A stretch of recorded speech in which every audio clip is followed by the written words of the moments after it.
So it's me again. So this is a video about the last session, the one about discourse and new work order.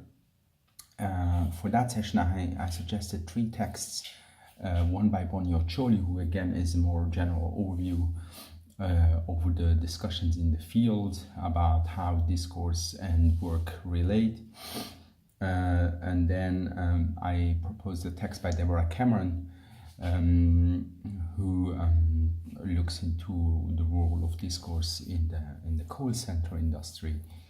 And then another text by Corey Allen, who looks at the role of discourse in the making of employable workers.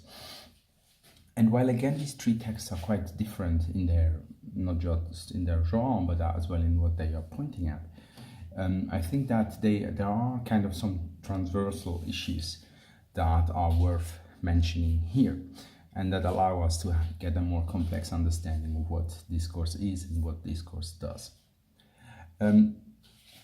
So first of all, I think what the three texts are doing is to situate discourse within a new regime of work. So all the three texts point to the fact that what we could count as work is changing. The nature of labor, of work, is changing, and in this new regime of work, discourse seems to play a key role. So, what is this role of discourse?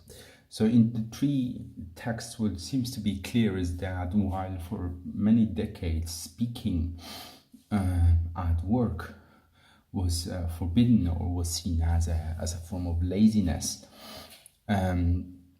nowadays under current economic conditions, speaking or specific forms of communication are seen as productive and as leading to economic development and profitability. So what is exactly the role of discourse within this new economic framework? So first of all, as especially Deborah Cameron and Bonioccioli are pointing or highlighting, is that discourse seems to be seen as a work tool. Okay, so in an economy that is increasingly service-based, discourse is a way of engaging with customers and stakeholders, and so making money through these service activities.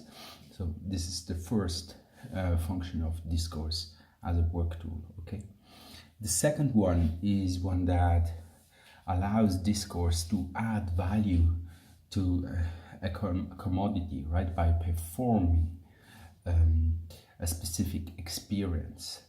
So for example, I don't know, you want to sell some water, and you, through a discursive practice, you that is either oral or written, you turn a bottle of water into a special one, right?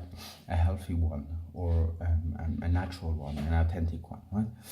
So on the one hand, as a work tool, discourse allows you to engage with customers. For example, Bonioccioli is mentioning the work of Kira Hall, who documents the work of sex workers in fantasy lands who engage with customers and use discourse to satisfy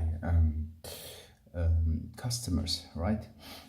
Deborah Cameron is as well another example where, discourse is key in the everyday service work in call centers, where a specific form of language is seen as particularly productive.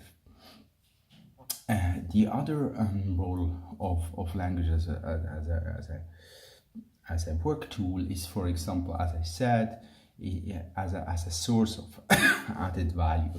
So this is typically in the branding practice, right, where you brand a location or where you brand a product. And language is not only a way of branding, right? The kind of medium of branding. You use language and communication to brand an object, but this kind of use of language is strategic and is meant to add value to that. So now what is interesting for us interested in discourse and power is that, of course, not only is language a form of new resource for this new work order, but since it is, it's a source of inequality too, because not all forms of discourse are seen as particularly valued on the market. So as a worker, in order to be able to work in a place where language is seen as an economic resource, you need to be able to produce a specific type of discourse that again is kind of linked to these old known ideologies of purism and standardization, and so that we see the reproduction of old known forms of inequality within this new regime of work, right? Interestingly, Deborah Cameron is explaining that a kind of form of speech that historically was attributed to women and was seen as not particularly valuable, namely what they call feminized talk, is seen here in the service industry as particularly valuable to persuade customers, right? So this kind of value of a specific form of talk is changing in time and gets new value. The question then, of course, is who is seen as being able to perform that specific discourse, and who not, and under which conditions, right? So this is one role that discourse seems to play in this new work order. Corey Allen is showing us that there is another one, right?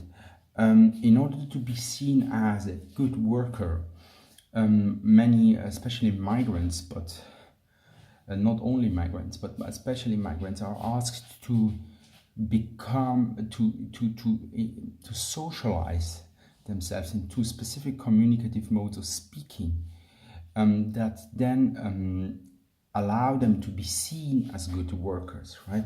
So, for example, migrants in the UK, but as in her case in Canada, are asked to engage, even if they are highly skilled in what they do, in order to be seen as good workers and as employable workers, they are asked to engage in ELT classes. So, and so to acquire a very high levels of English proficiency. And interestingly, so this kind of type of language would then, at least this is the promise, or this is the logic, the rationale under which these classes operate, would then make them employable. And what is interesting is that she shows that this is not always the case, or actually quite rarely the case. So that even if these people acquire or are able to perform the communicative skills that they are asked to be able to, so they ask to produce, they don't succeed to get the type of jobs that they want. And what she shows, and this is really interesting, is that actually the type of communicative practice that these workers are asked to engage in are much more oriented towards producing a specific type of flexible worker that then can be employed in very precarious work situations, right? So again here, discourse is used as a means to regulate workers to work, to employment. And it is also used as a means, again, we already discussed this in the previous session, it's also used as a means to force individuals to socialize them into specific modes of being, understanding themselves and understanding others. So you see here that it's both, right? It's both. It's on the one hand, discourse is on the one hand a work tool, or is seen as a work tool to productive work. On the one hand, discourse in this new regime of work is a means to become a very specific type of worker that is seen to be specifically desirable under this new regime of work. Now, again, I'm repeating myself, the problem is not per se that language is used in these economic terms, but rather who is able to perform or to produce this very specific type of discourse, who is not, and under which and why. And that this kind of new regimes creates actually old hierarchies and forms of inequality and exploitation. Well, what is important again in these three texts is that they really show how that we can't look at discourse without looking at larger societal processes and forms of change, right? So all the three texts explicitly make reference to political economy and changing political regimes. So what is really, really important is that even if you look at very localized discursive practices and discursive events, we always need to explain them within a larger political economic framework, socio-historical framework. So we can't disconnect what we observe on the ground from larger processes, and it's our job to make again this link, right? So you see how this is really this approach is different from what we have seen at the beginning of this module, where the communicative situation, the here and now, is so important, right?